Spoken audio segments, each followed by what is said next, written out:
Masih berbicara mengenai Hari Anak Nasional Indonesia yang tepat jatuh pada hari ini tanggal 23 Juli 2020. Jika kita lihat bagaimana sih esensinya, kemudian apa sih yang harus kita peringati dan juga ekspektasi apa yang muncul di tengah momentum Hari Perayaan Anak Nasional Indonesia ini?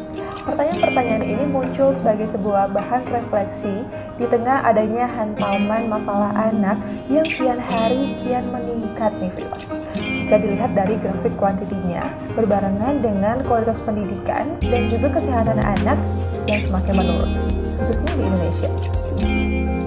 Pada peringatan Hari Anak Nasional Indonesia tahun 2020 ini tampaknya menjadi sebuah catatan buruk untuk kasus asusila anak di bawah umur. Di Bengkulu misalnya, kita lihat jumlah kasus asusila di Provinsi Bengkulu pada saat ini menjadi sebuah kasus yang memprihatinkan. Hingga periode Januari hingga Juni di tahun 2020 ini di Bengkulu mencapai angka 105 perkara. Nah, ini menjadi sebuah perhatian bagi para orang tua, khususnya untuk selalu menjaga anak-anaknya lebih intens dalam mengawasi anak-anak. Direktur Reskrimum Polda Bengkulu, Kombes Pol Teddy Suhenjawan mengemukakan, kasus tersebut ditangani unit PPA Polda Bengkulu dan Polres jajaran seprovinsi Bengkulu.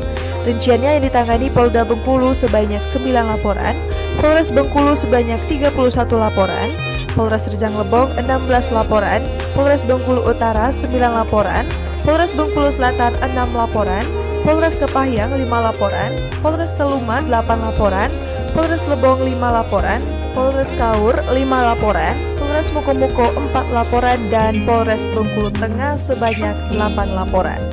Nah viewers, ternyata tak hanya itu, melainkan Yayasan Women Crisis Center Cahaya Perempuan Bengkulu mencatat terdapat 65 kasus korban tindak kekerasan untuk perempuan dan juga anak di kota Bengkulu sepanjang yang mereka dampingi di tahun 2019. Data terakhir mencatat pada tanggal 17 Juni 2020, Yayasan Women Crisis Center Cahaya Perempuan Bengkulu terkait dengan adanya kasus kekerasan seksual, yakni untuk pencabulan sebanyak 110 kasus, kemudian untuk pemerkosaan sebanyak 39 kasus, untuk incest sebanyak 27 kasus, dan untuk kekerasan dalam pacaran sebanyak 16 kasus. Dan juga terdapat beberapa kasus lainnya sehingga memiliki total 313 kasus. Dinas Sosial Kota Bengkulu justru mencatat angka yang lebih besar dibandingkan dengan UPTD PPA Kota Bengkulu. Dinas Sosial Kota Bengkulu mencatat terdapat 49 kasus kekerasan terhadap perempuan dan anak yang terjadi di Kota Bengkulu sepanjang tahun 2019. Sedangkan unit PPA Polres Bengkulu mencatat angka yang lebih besar.